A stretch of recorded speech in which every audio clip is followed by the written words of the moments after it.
Summer can be a bit of a slog. For us, it's often for some reason a rather busy time, and I'm sure we're not alone. Well, you can beat the summertime sadness and the August angst and enhance your everyday with our excellent sponsor, Via Hemp. This is a company that crafts award-winning premium THC and THC-free gummies. Each of these gummies is especially designed to cultivate a specific mood. Whether you're looking to get relaxed, get quality sleep, get creative, or just to get focused. If you're 21 or older, you can experience it for yourself and get 15% off your first order with our exclusive code MSheet at viahemp.com. That's VIIAHEMP.com.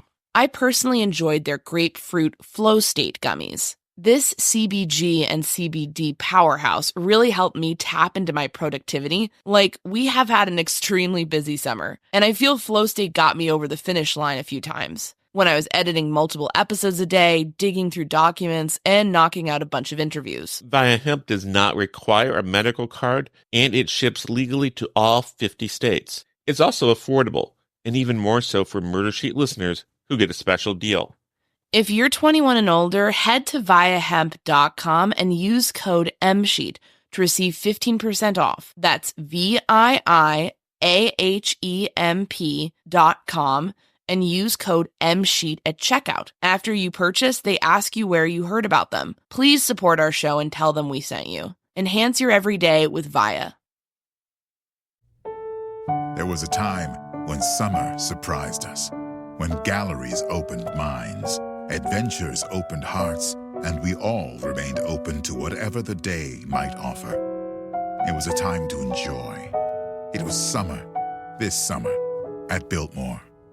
Plan your visit or overnight stay so you can enjoy the marvelous works of Chihuly and savor the season. Reserve now at Biltmore.com. Content warning. This episode contains discussion of the murder of children. Hello, everybody. I just want to say, I think we've been getting sappier and sappier as we get nearer to 2024, but I want to thank you all again for listening. I want to shout out this episode of the Cheat Sheet in particular because this is the first year that we unrolled the Cheat Sheet concept, an opportunity for us to talk about a range of different cases in a shorter format at the end of every week. This is the year we rolled it out, right, Kevin? Yes. Or am I losing my mind completely? It's been a long year, ladies and gentlemen. Kevin's like, Anya, we've been doing the cheat sheet since the beginning. Don't you remember? So this is our last cheat sheet of 2023, and we're just so glad you've been enjoying it. And let's get to it. In this episode, we're going to be discussing 2 cases out of Texas, a case that we've covered before out of Indiana, as well as a new case out of Australia, and a case out of Florida. So it sounds like quite a full plate. Yes. And all of the cases, I believe, that we're talking about, in it, other than the one from Indiana that we've covered before, have been requested by listeners. So love to see everyone engaging with this and asking us to cover different cases. So thank you. We appreciate you all. My name is Anya Kane. I'm a journalist. And I'm Kevin Greenlee. I'm an attorney. And this is The Murder Sheet. We're a true crime podcast focused on original reporting, interviews, and deep dives into murder cases. We're The Murder Sheet. And this is the Cheat Sheet, Parades and Poisonings.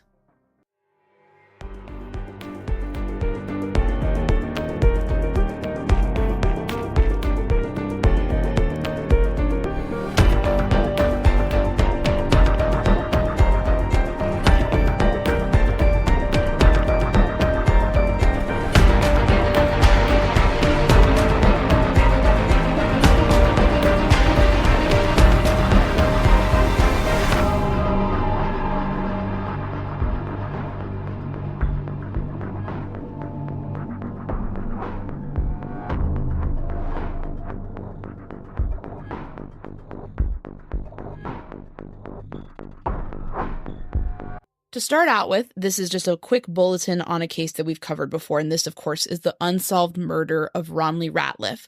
This is a young woman who was murdered in Mooresville, Indiana. The scene was set on fire.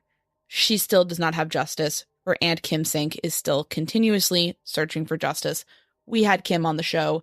She talked about her advocacy for her niece. And we can include a link to that episode in the show notes. Absolutely. So Kim is actually currently raising money to hire a private investigator in the case. She wants fresh eyes to come in and look at what's been done and perhaps contribute some more. She's looking to raise $5,100, and so we'll include a link to the GoFundMe.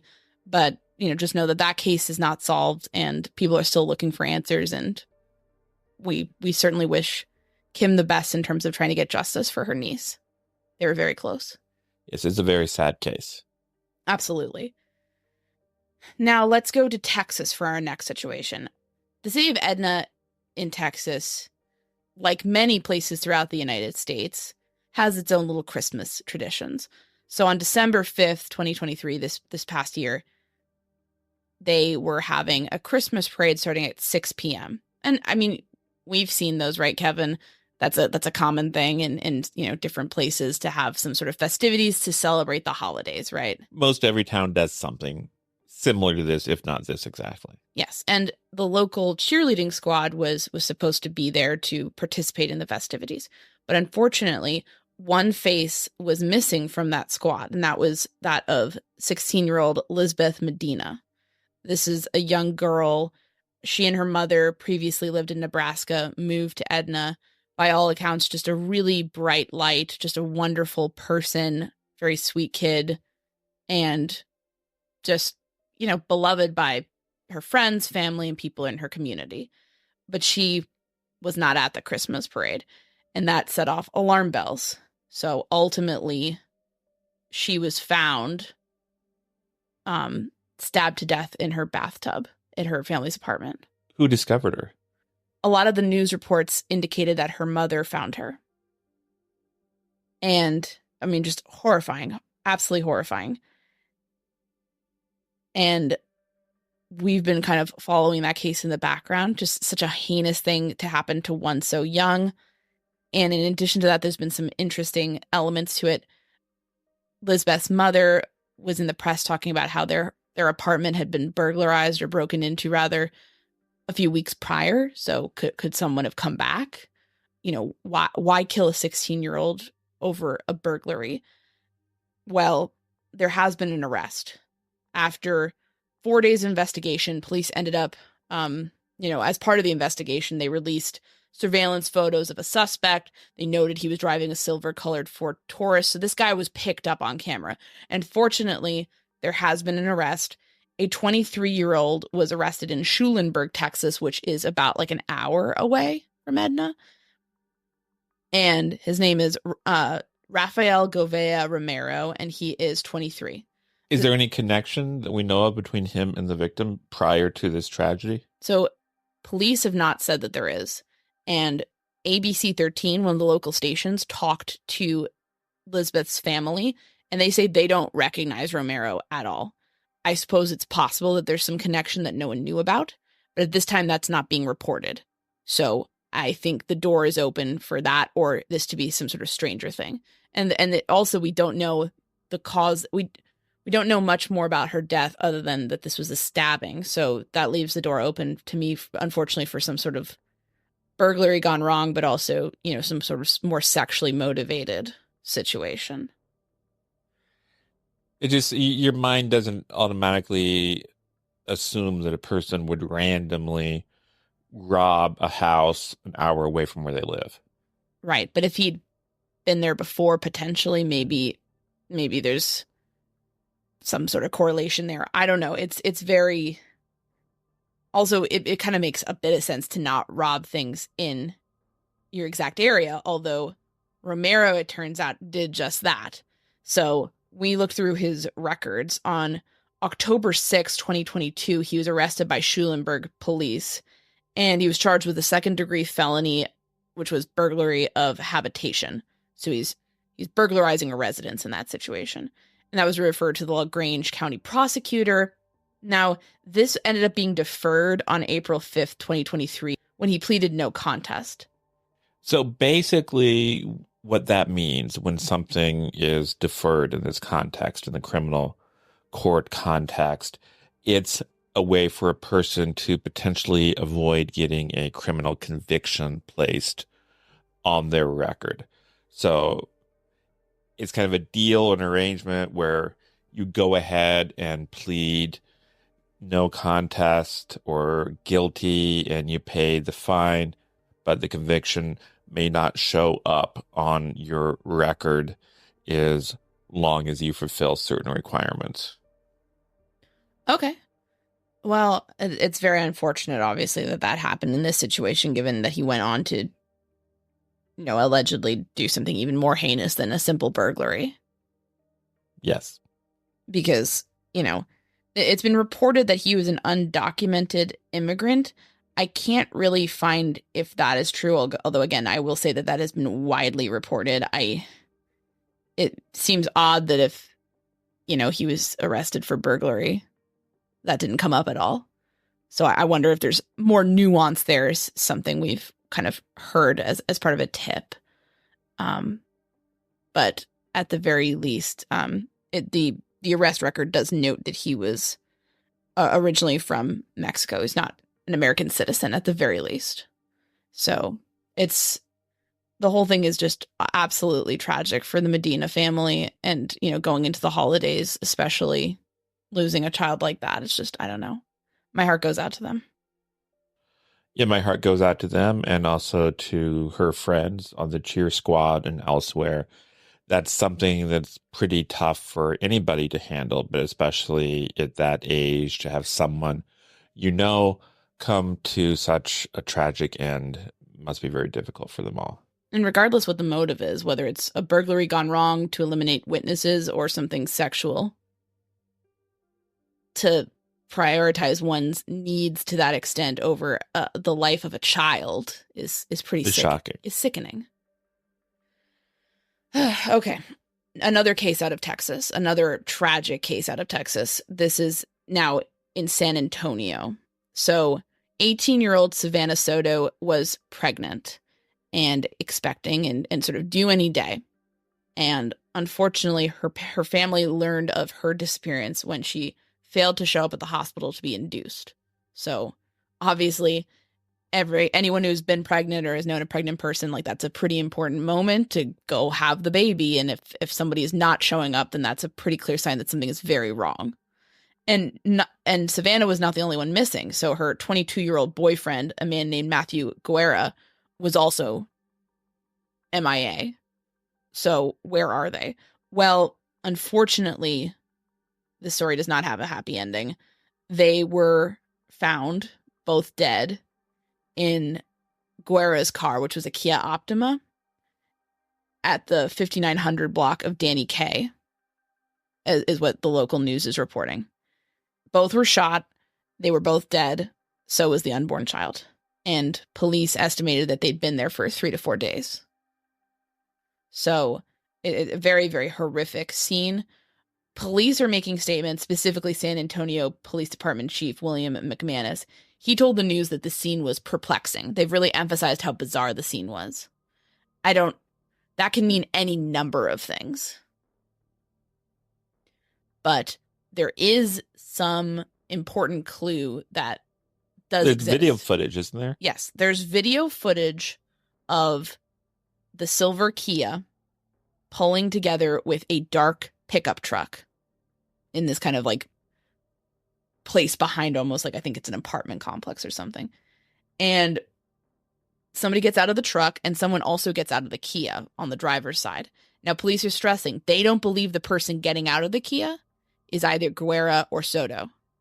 The implication is they're already dead in the car. So they believe that somebody else is driving around this Kia and then getting out and conferring with the person in this truck.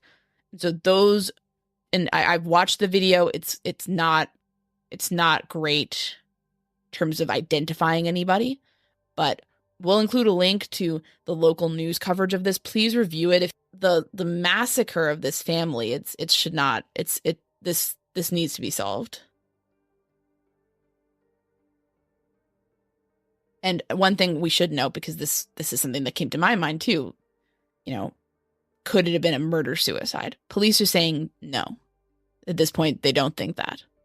So these are two people who should have been able to just have a baby and move on with their lives, but unfortunately something awful happened. So again, share this story. Let's keep talking about this. There's also an interesting case going on way over on, I believe, the other side of the world, way over in Australia. Yeah, and this one reminded me of a certain book that we read recently by Lisa Perrin, and this is The League of Lady Poisoners. And actually, the listener who wrote us about this, who's awesome, by the way, was kind of, I think, brought it up initially in reference to that story. There's what we talked about with Lisa, and I'll include the link in the show notes, is that there's a very strong perception of poisoning as a feminine mode of murder. The data doesn't necessarily support that. There's nuances there, but I think it's fair to say that it's, at the very least, it's a popular cultural perception, and there may be some indications that in terms of women serial killers, poisoning is something that is something that is kind of in that arsenal, more so than men a little bit. Although again, it's complicated. So this is the case of Erin Patterson. She's a 49-year-old woman who is living in the town of Leongatha in Victoria. I'm sorry to all the Australians if I said that wrong. We do have some Australian listeners. They've emailed us before. I have Australian cousins, and I think they're so you should know. They're gonna get mad at me about this. What the heck on you? Yeah. So no disrespect. I'm just bad at reading things. This is what happens when you don't talk to people and you just spend all your life reading, because then you just don't know how to say words and you sound ridiculous. So on July 29th of this year, Patterson's having a little get together, and she's serving beef Wellington with mushrooms on it. And a bunch of her guests died. Specifically, her former in-laws, Gail and Don Patterson, they were 70 years old, and Gail's sister, Heather Wilkinson, who was 66. So her ex, she's divorced, she's separated from her husband, but she considers herself still very good friends with her ex-in-laws and has them over, entertains them. One person who escaped this gathering was Simon Patterson. That's her ex-husband. He had to cancel at the last minute. Plans changed. But then everybody else who's eating this beef Wellington is dying and getting sick. And she's been... So what was her motive here? It's not clear. But, well, she says that whatever happened, it was an accident. It was not... She did not intend to kill anybody. She cared about these people. Well, the obvious question then is, if I've made food for everybody in my house for a dinner and everybody who eats it passes away, the question is, why didn't I get sick? Did I know to avoid the tainted item? So police have said that Patterson didn't get sick herself, that she escaped unscathed from this disastrous lunch. She's made statements saying that she was also admitted to the hospital after her beef Wellington situation. So at first she's saying, I don't know why they would fall ill. And it just seems if everybody who eats it passes away except for you, then you must have known not to eat it, or to eat only a very small amount of it.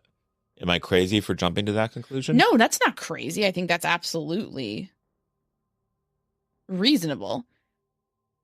Because the only other survivor was Ian, who is the, I guess, aunt-in-law's husband, who was very, very sick and, spent weeks in the hospital. He was not okay.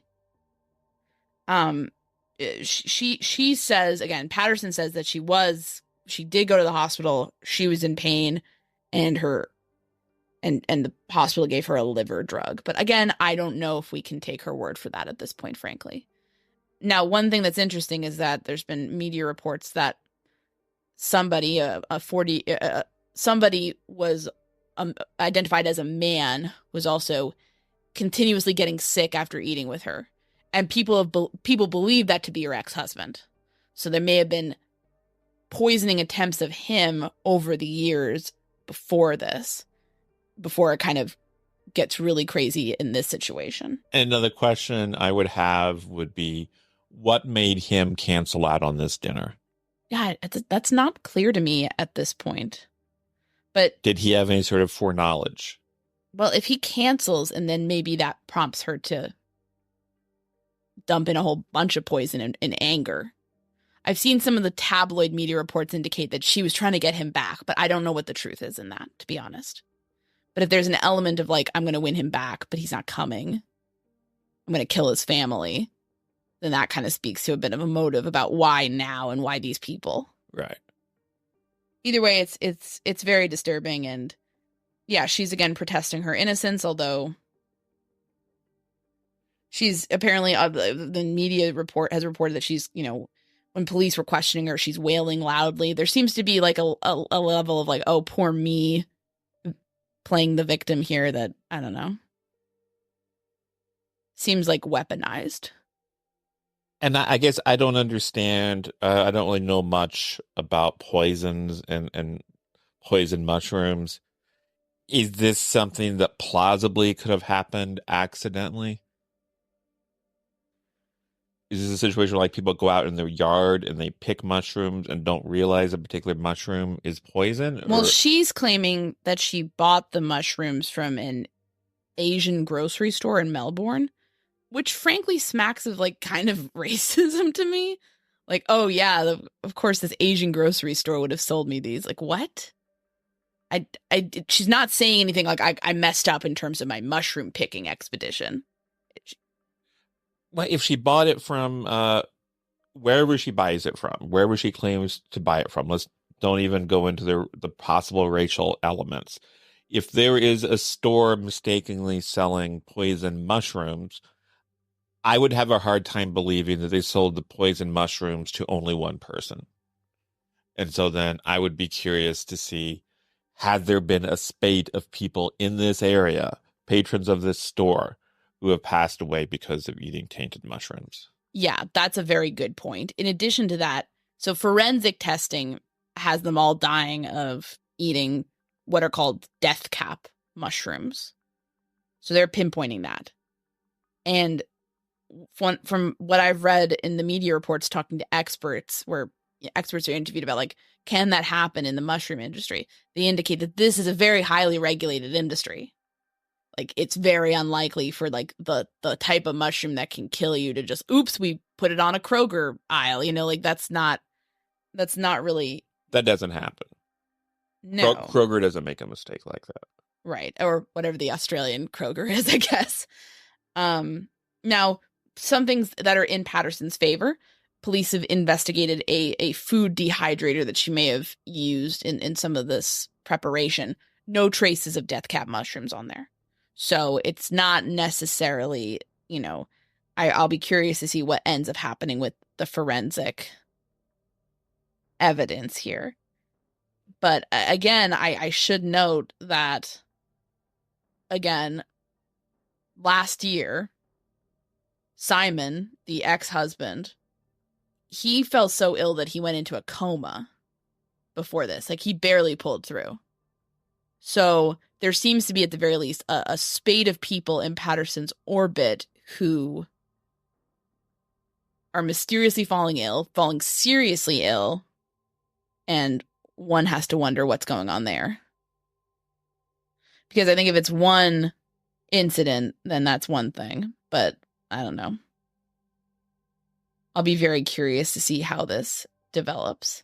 But she was arrested back in November 2nd, so everything is still ongoing. Right. For our next and last case, we'll be talking about a case that happened in Florida. So this happened in West Kendall, Florida. It's that's a unincorporated community. It's within Dade County, and of course, Dade County is the location of Miami. So it's Miami-Dade County. That's what it's known as. What happened was a garbage collector with the Department of Solid Waste is on his route. It's around 2 p.m. He gets out. he sees something that concerns him. He sees a body sticking out of a trash bin. He gets out of his truck, confirms that it's a body, and calls in investigators. Homicide investigators respond to the scene. They're looking into this. And the person in the trash bin is identified as Armando Benavides. He was 54. He was set to turn 55 on Christmas Day. And it turns out that before he ended up in this garbage bin on Southwest 85th Street in West Kendall, he was wanted because earlier he had shot his estranged wife and wounded her. She survived. She pulled through, but he did shoot her. And what looked like a murder at first ends up becoming a case of suicide. So investigators determined that he actually likely crawled into the bin himself. He had no connection to the homeowners, crawls in the bin himself and turns the gun on himself and dies that way. So obviously still upsetting and tragic, but understandably, a lot of the neighbors at the time see this and they see like, oh my gosh, like somebody got murdered. But it sounds like the evidence at the scene pointed to more of a suicide. And so we reached out to Miami-Dade authorities and we're going to try to get more information on this. But the initial press reports indicate that it was ruled a suicide and it was investigated as like it could be either or at first. And that's what they determined. So anyways, those are the cases we wanted to cover in our last cheat sheet of 2023. I suppose, Kevin, any previews of coming attractions, as we say in our Patreon sometimes? Yes, our Patreons always push us to offer some previews of coming attractions. What the heck are you people doing next, they ask. We don't know, we say. Well, I'll be a bit vague, but I know we have a lot of guests coming up that we're very excited to share with you. We take our audience very seriously. We often talk to each other. We think we have a very intelligent, great audience.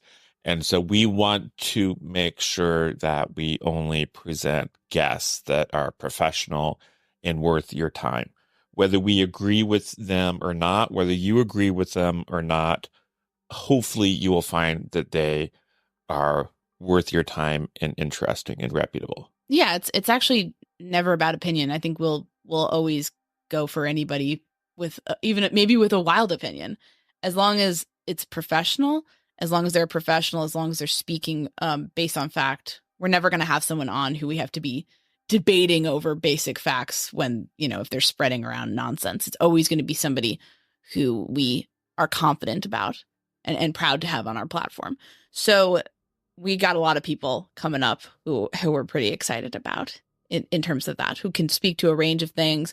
I'm talking authors, I'm talking lawyers, I'm talking just people with a range of experience. Or people who are authors and lawyers. Authors That's and the lawyers. best of the bunch. Like James Brosnahan, who we had on recently. So some exciting stuff coming up. We can't wait for you to listen. And we just want to thank you again. But before we go, I'm not letting you get off the hook. I'm not letting you off the hook that easy. So yes, I want to preface this, sir. What are you going to say? Occasionally, like any couple, sometimes we'll have dreams about each other. That sounds weird. It's not weird. We're not going to get weird on here. Not going to get weird. But in Anya's dreams that I'm in, I'm usually a dashing, reputable, credible person, worthy of respect, if not admiration and love. And that's pretty realistic. And in Kevin's dreams about me, invariably, I am doing something highly unreasonable and impractical and frankly irrational. Let me give an example. Or snobbish and full of herself. Well, not even that. It's always insane. In one famous example, he had a dream about me where I got into an argument with our neighbor and then challenged the woman and proceeded to carry out this challenge to joust me while we were riding mowing tractors or tractor mowers or whatever so that's the kind of energy I'm bringing to Kevin's dreams, apparently. But now the reason I'm making you say this on the podcast is because he had a podcast dream where I gave the dumbest suggestion for cheat sheet, and I want you all to know about it because this is what I have to deal with. In the dream, Anya suggested that on each episode of Cheat Sheet, we wrap things up by sharing a fun fact. And I'm like, oh, what kind of things do you have in mind? And she had one written down that she shared with me, which is, often people refer to their dogs and cats as good boys or good girls, but actually, animals are amoral. What the hell? That kind of sounds like something you would say. I don't think pets are amoral. I love our dog. I love pets in general. I prefer animals in some instances to people. So I don't know why I'm going around saying they're amoral. And it just makes me sound like one of those like Reddit reply guys who's trying to like, one up. Actually, animals are amoral. So again, pretty accurate. Oh my God. It's so embarrassing. But anyways, I had to share that with you because we're getting to the point where we're actually having dreams about really dumb ideas for cheat sheets. So just be grateful that Dream Anya is not dealing with any of these editorial decisions, because I think things would go off the rail pretty quickly. Yes. But anyways, wishing you all a happy new year, and we'll chat again soon. Thanks so much. Thanks. Thanks so much for listening to The Murder Sheet. If you have a tip concerning one of the cases we cover, please email us at murdersheet@gmail.com. If you have actionable information about an unsolved crime, please report it to the appropriate authorities. If you're interested in joining our Patreon, that's available at www.patreon.com/murdersheet. If you want to tip us a bit of money for records requests, you can do so at www.buymeacoffee.com/murdersheet. We very much appreciate any support.